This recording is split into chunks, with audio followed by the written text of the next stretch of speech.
Salut à tous, on se retrouve aujourd'hui pour parler du Paris Saint-Germain ce samedi 27 juillet. On commence tout d'abord avec la cérémonie d'ouverture des Jeux Olympiques parce qu'elle avait lieu hier à Paris. Et on parle bien sûr du PSG, c'était bien sûr de la magnifique capitale française et que ça a été sublime, que ça a été beau, que le niveau a été, on peut dire XXL, hein. Donc Paris est magique.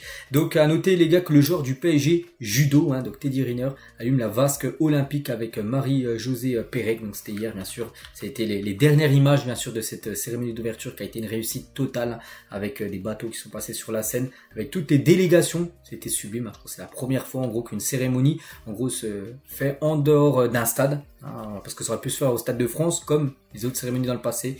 Mais là, Paris a voulu faire quelque chose d'autre. Puis du coup, le rendu a été sublime. Regardez Marco Verratti, les gars, sur son compte Instagram, Paris 2024, avec un smiley avec au lieu des yeux, des cœurs, par rapport à cette réussite totale. Et regardez, même à l'étranger, CNN, qui est un site, on va dire, américain, donc éblouissant par rapport bien sûr à cette cérémonie. Et regardez, là, une aujourd'hui du journal Équipe, Imagine, ou même du côté de l'Espagne, Mundo Deportivo, avec une cérémonie d'ouverture spectaculaire et originale sous une pluie battante, a marqué le début des Jeux Olympiques de Paris. Donc maintenant, voilà, on espère bien sûr des magnifiques Jeux Olympiques, ça va durer pendant 14 jours. Voilà ce qu'elle va dire sur ces JO, avec cette cérémonie totalement réussie du côté de Paris. On continue, on va parler bien sûr maintenant du PSG, le club de Paris. Et grâce à une passe décisive de Malulu, l'équipe de France U19 s'est qualifiée pour la finale de l'Euro de sa catégorie, donc l'Euro U19. Donc ils affronteront demain soir à 20h l'équipe de l'Espagne qu'ils avaient déjà affrontée. Lors du troisième match de poule, il y avait 2 partout. Donc demain, grosse finale France-Espagne. On souhaite bonne chance bien sûr à Malulu qui a été décisif lors de la demi contre l'Ukraine avec une victoire 1-0. Il a été le passeur D du match. Benfica se rapproche d'un accord avec l'agent de Renato Sanchez pour l'impliquer dans le transfert de João Neves concernant Renato, joueur du PSG.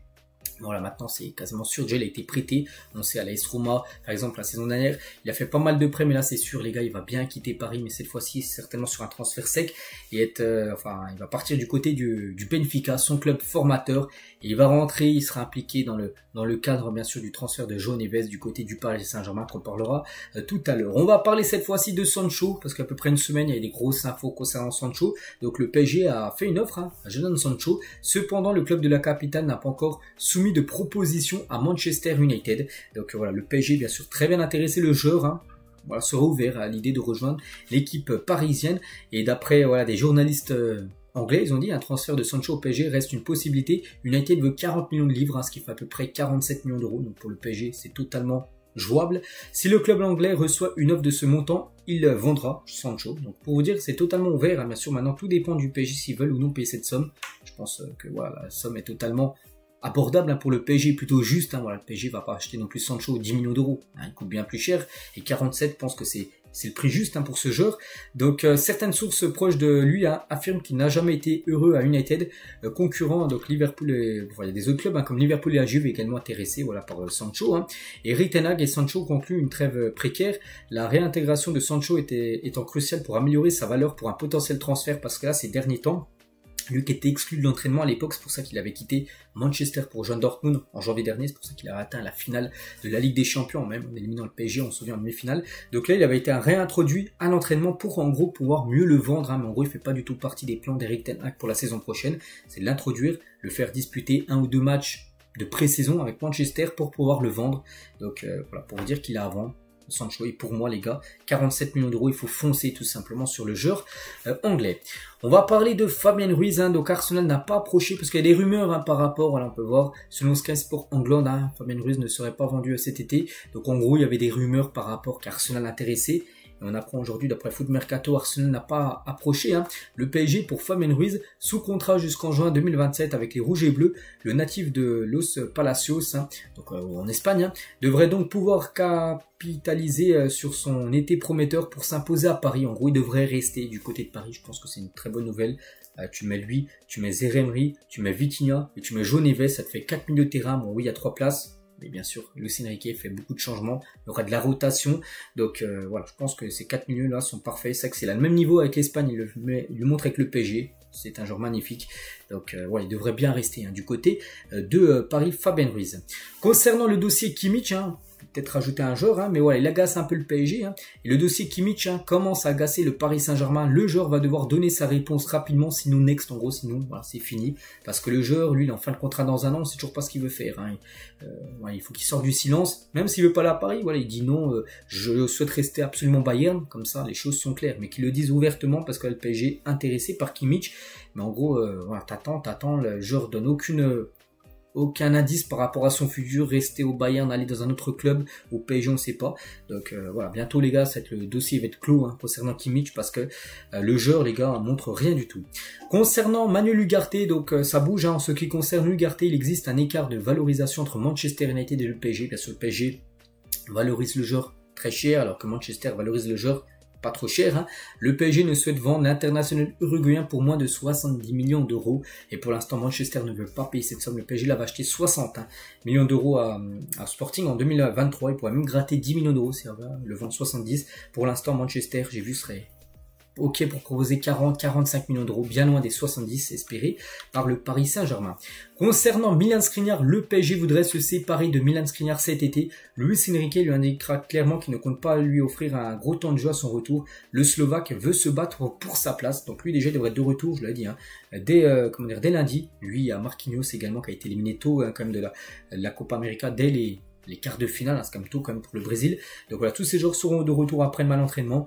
Et voilà, donc concernant Skriniar, Luis Enrique va lui dire en gros, ouais, tu peux rester mais tu vas jouer très peu. Voilà, donc en gros, il fait pas partie des plans de Luis Enrique pour la saison future. C'est quand même une grosse déception comme Milan Skriniar depuis son arrivée lors de l'été 2023. Concernant Nico Williams, c'est ça qu'il y a beaucoup d'infos concernant Nico Williams. Donc le PSG est prêt à payer plus que la clause libératoire de Nico Williams à l'Athletic Club, donc le club de Bilbao. Donc oui, il y a le PSG, oui, il y a le Barça. Donc pour l'instant, je pense que le joueur a une préférence pour le Barça parce que c'est en Espagne, parce qu'il y a son ami Lamine Yamal, tout ça.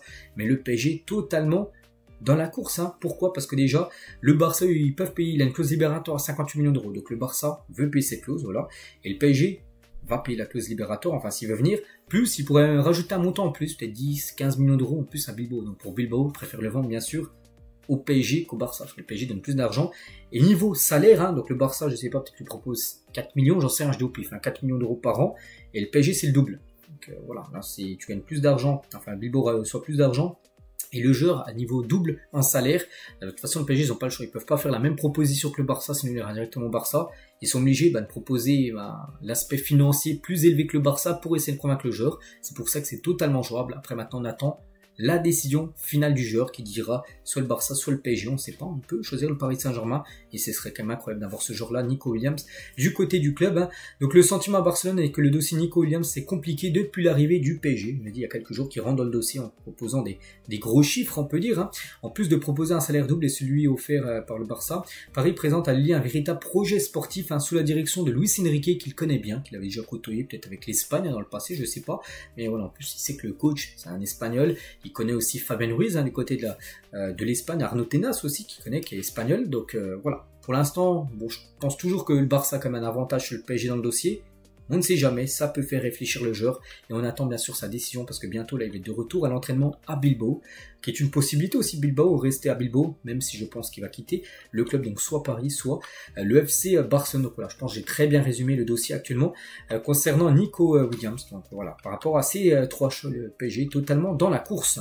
Concernant Désiré Doué, donc il y a eu des avancées importantes entre le PSG et Désiré Doué ces dernières heures. Le joueur a mal pris l'hésitation du PSG des semaines précédentes. Moussa Sissoko, son agent, préfère que le joueur rejoigne Paris plutôt que le Bayern Munich. Voilà, donc tout est dit les gars.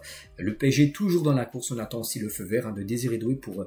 il y a déjà eu 2 offres officielles qui ont été faites, maintenant on attend aussi la décision du joueur bien sûr, parce que son agent pousse pour qu'il rejoigne le PSG plutôt que le Bayern, mais maintenant c'est au joueur aussi de trancher par rapport à son futur. Concernant Xavi Simons, ça bouge pas, le RB Leipzig est le favori pour faire garder Xavi Simons une nouvelle année en prêt. Il y a encore du travail à faire pour sceller l'accord, mais la direction du club allemand est sur le coup. Le Bayern essaie toujours jusqu'à la fin et n'abandonnera pas en attendant la décision de Désiré Doué. Donc voilà, concernant Xavi Simons. On parle aussi de João Neves, j'en ai un peu parlé tout à l'heure avec Renato, mais voilà, João Neves les gars, le PSG prépare l'arrivée de João Neves en début de semaine prochaine, lundi, mardi, j'en sais rien, avec l'habituelle visite médicale, puis la signature du contrat, un contrat de 5 ans avec un salaire annuel de 5 millions d'euros par an. Le deal n'est pas encore totalement bouclé, mais Campos est optimiste concernant voilà l'arrivée de João Neves. Voilà, le prix ça va être 70 millions d'euros, plus un joueur probablement Renato Sanchez dans l'opération. Et Neves a été ce vendredi, donc hier, au campus Benfica. Il est arrivé à 7h45 du matin et est parti vers 13h15 sans s'être arrêté pour parler aux fans. Reste désormais à savoir si le milieu a effectué à l'entraînement ou s'il a fait ses adieux à ses coéquipiers. On pense plus que c'était ses adieux à ses coéquipiers. Il a dit au revoir à tout le monde avant son départ du côté du Paris Saint-Germain. Donnarumma et Milan Skriniar vont reprendre lundi l'entraînement. J'ai parlé de Marquinhos, plutôt Donnarumma qui reprendra lundi l'entraînement. Bref, comme leurs coéquipiers, ils débuteront leur reprise par une batterie de tests médicaux et physiques. Ensuite, ils reprendront l'entraînement mardi du côté du centre de Poissy, le campus PSG. Et à noter aujourd'hui les gars que quelques joueurs du PSG jouent parce qu'il y a les Jeux Olympiques qui reviennent avec la deuxième journée. Par exemple, l'Espagne de Arnaud Tenas contre la République dominicaine. Une deuxième victoire 2-1. L'Espagne contre l'Ouzbékistan lors du premier match. Donc si ça impose de nouveau 2 matchs de victoire, elle serait déjà qualifiée l'Espagne. Et le Maroc de Hakimi après la victoire 2-1 contre l'Argentine. Nous affrontent cet après-midi à 17h l'équipe de l'Ukraine. Et on finit avec Hakimi parce qu'on a pu le voir les gars sur une vidéo. Il est en train de conduire le bus. Même là si on ne voit pas parce que c'est un peu coupé, mais c'est bien Hakimi qui conduit le bus de la sélection marocaine olympique. Donc voilà les gars ce qu'elle va dire aujourd'hui. J'espère que ça vous a plu. On se retrouve demain pour le prochain numéro. Je vous souhaite une très bonne journée et à demain.